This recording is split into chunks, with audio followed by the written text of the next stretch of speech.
상대적으로 대선 행보가 좀 빨라지는 그런 모양새입니다. 그러면서 또 예비 후보들 간의 어떤 경쟁도 점점 치열해지고 있는 구도인데요.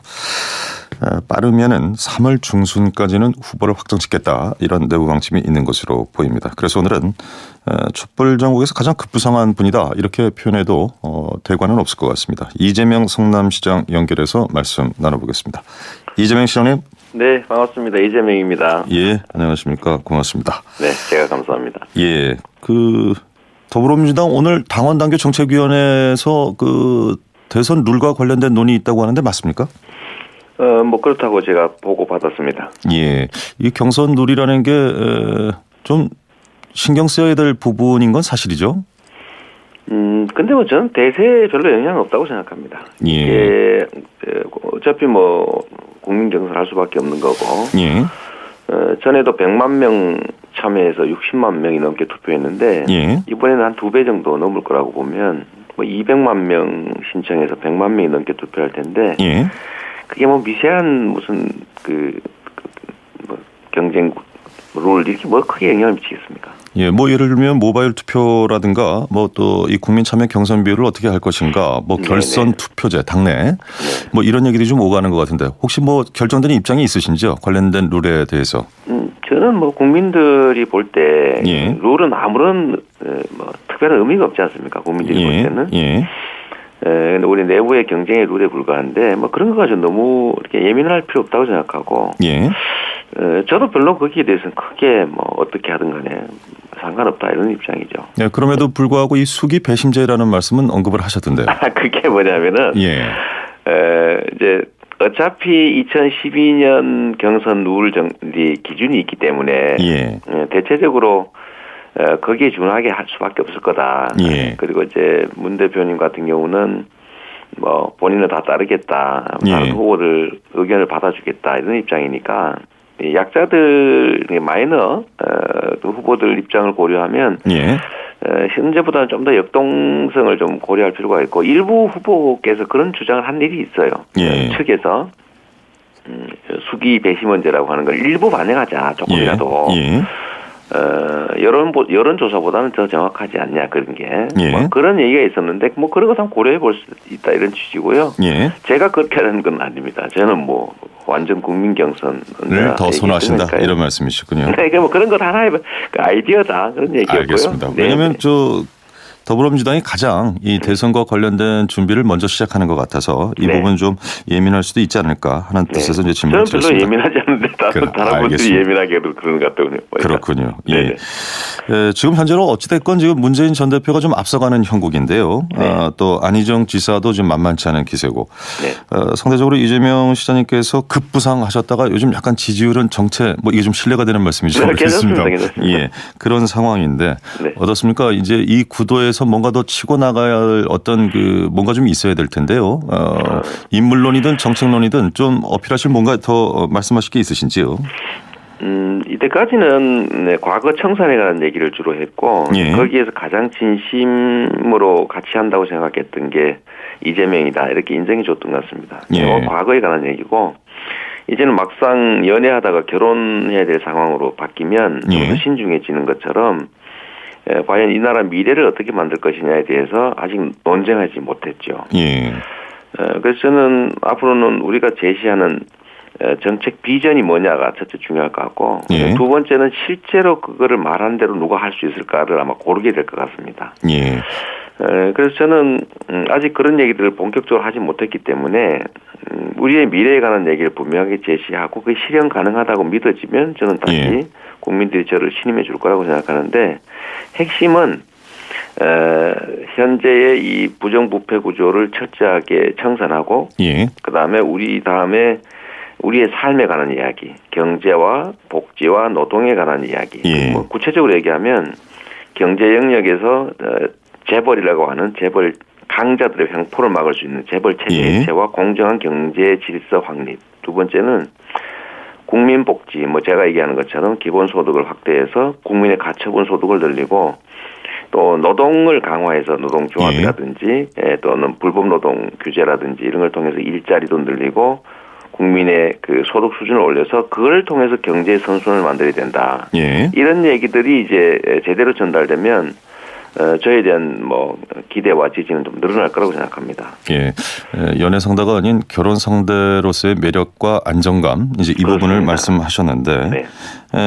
그 경제와 관련해서는 이제 재벌 개혁 얘기가 나왔으면 좀 여쭤보겠습니다. 네네. 저희가 이 김상조 교수 직접 스튜디오에 모셔서 말씀을 좀 나눴었거든요. 네네. 그 이재명 시장께서 주최하신 토론회에서 이 김상조 교수께서 상당히 좀 비판적인 얘기도 하셨더라고요. 어떤 그 이상과 목표와 현실적인 경제 악화 이 괴리가 좀 크다. 뭐 이런 네. 취지의 얘기를 했던 것으로 알고 있습니다만 어떤 입장이신지요? 그게 예. 학자들은 당연히 비판적인 입장을 취하는 것이고요. 그다음에 정치인들은 어려운 것들을 해결하기 위해서 있는 거죠.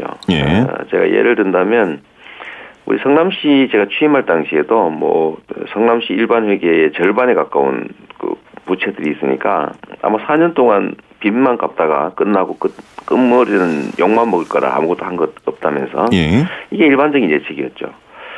그런데 저는 뭐 3년 6개월 만에 4천억 빚 갚았고 또 그 후에는 연간 1,000억 정도의 새로운 복지 정책을 정부하고 싸워가면서 해내서 지금 이 자리에 와 있습니다. 실질적인 성과가 있었다. 이제 이런 취지 말씀이시군요. 충분히 할 수 있고요. 알겠습니다. 정치 영역에서는 정치인들이 부정부패 안 하고 예. 공정하게 권한 행사하는 것만 해도 상당한 변화를 만들 수 있습니다. 예. 그 다른 야권 주자들도 재벌 개혁을 비롯한 경제 개혁 얘기는 좀 많이 하고 있는데요. 특히 문재인 전 대표도 재벌 개혁에 대한 정책 어제 발표를 했거든요. 네. 이 시장님하고 가장 큰 차이점 하나만 좀 된다면 어떤 차이가 있는 건가요? 우리나라 재벌 개혁은 재벌에 대한 규제도 중요한데 예. 재벌의 부당한 이익을 좀 환수해서 국민들의 삶을 개선하는 복지에 사용이 됩니다. 이 환수라는 단어는 자칫 좀 오해의 소지가 있을 수도 있을 것 같은데요. 그게 뭐냐면 예를 들면 부당하게 내려준 법인세를 정상화한다든지 예. 또는 엄청나게 지금 30대 재벌이 750조나 되는 산업유보금을 갖고 있는데 예. 노동자들의 임금이나 국민들의 복지 수준이 너무 낮지 않습니까? 그래서 이런 것들을 원래 조세 정책으로 환수해야 되는데 예. 핵심이 과도하게 낮춰준 법인세를 정상화하고 거기서 재원을 좀 마련하기 위해서 예. 법인세를 OECD 수준으로는 올려야 된다. 근데 이게 핵심인데 재벌 개혁 말씀은 하시는데 예. 법인세 인상에 대한 얘기가 전혀 없으세요. 예. 이건 문재인 뭐냐면 대표가 법인세와 관련해서 언급이 없다. 그렇습니다. 그리고 머니투데이에서 조사한 내용에 의하면 예. 복지도 확대해야 되고 증세도 해야 된다고 하는데 예. 증세 대상에서 법인세를 제외했습니다. 예. 제일 중요한 게 법인세 증세거든요. 법인세가 지금 소득세에 비해서 15조 원 정도 덜 내고 있습니다. 예. 연간. 그렇다면 제가 좀 의문이 생기는데요. 네. 더불어민주당이 그동안 꾸준히 이 기업들의 법인세 인상 주장을 해왔는데 네. 문 전 대표가 이 부분을 왜 빠뜨렸을까요? 저는 그게 실제로 그러면 예. 제일 법인에 대한 규제, 특히 대재벌에 대한 규제로는 과도한 그 영업이익 축적, 그러니까 산업유보금 축적이 문제인데 이걸 해결하려는 실질적인 의사가 있는지에 대해서 국민들이 의문을 가질 수 있다는 겁니다. 예. 그러니까 이게 과거 법인 그러니까 재벌에 대한 태도, 예. 그다음에 노동에 대한 태도, 이건 약간 상반되는 측면이 있는데, 예. 이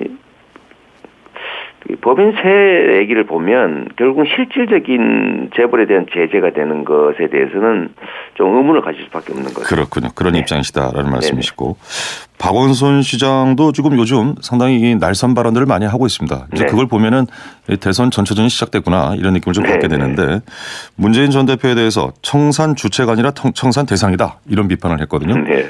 이재명 시장님도 동의하십니까? 박 시장님 그렇게 생각하시는 바인데, 예.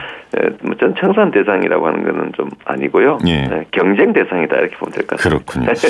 그 박원순 시장이 또 어제 범야권 연정 카드 얘기 꺼냈습니다. 네네. 오늘 제가 앞서 그 임명진 비대위 위원장과도 말씀을 나눴습니다만 연정 얘기가 정치권에서 굉장히 큰 화두로 떠오르고 있는데 네. 뭐 이것이 야권 간의 연정이 됐건 이 공동정부 얘기가 지금 계속 나오고 있습니다. 이재명 시장께서는 어떤 입장 갖고 계신지요? 저는 뭐 당연히 해야 될 일이라고 생각합니다. 예. 이게 민주당이 잘해서 민주당만 국민들이 신뢰하는 것도 아니고 어쨌든 이 적폐청산하고 공정한 나라 건설이라고 하는 엄청난 과제가 우리 앞에 주어져 있는데 특정인 또 특정 세력만으로는 그걸 감당하기 어렵죠.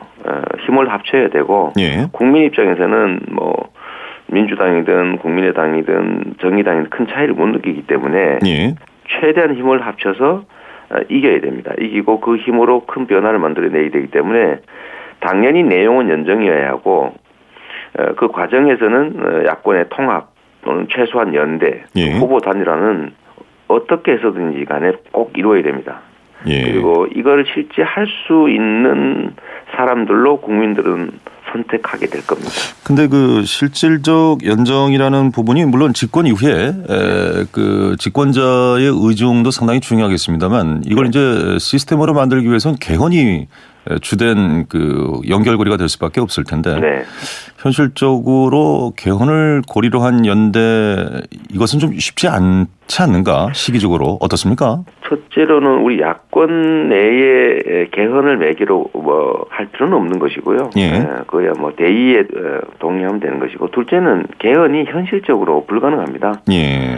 그리고 세 번째는 이게 개헌이 소위 책임져야 될 세력들 예를 들면 새로 나온 신당이 지금 신분 세탁하고 신장개업 하는데 이 세력들이 다시 과거의 지배 세력으로 복귀하는 수단으로 개헌이 이용되고 있기 때문에 저는 개헌을 매개체로 하는 것은 별로 실현 가능성도 없고 또 옳지도 않다고 생각합니다. 시점의 문제는 그럴 수 있겠습니다만 궁극적으로 개헌 필요성에 대해서는 공감을 하시나요? 물론요. 저는 뭐 차기 정부에서는 해야 될 과제라고 생각하고 이번 대선 과정에서 개헌에 대한 내용과 시기를 제시해서 국민의 판단을 받는 게 좋다고 생각합니다. 이 뭐 연대라는 것이 이제 상대가 있게 마련인데요.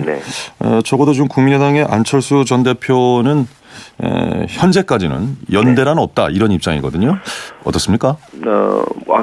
각자의 당이 당연히 지금부터 연대하겠다 이렇게 얘기하기가 어렵죠. 그것도 뭐 1위거나 아니면 강세 쪽에 있는 쪽은 말할 수 있지만 그런 건 뭐 쉽게 얘기할 수는 없는 것이 당연하고 다만 그 가능성을 열어두고 서로 존중하고 또 자기 역할을 할 수 있을 정도로 만드는 게 곧 정치고 능력입니다.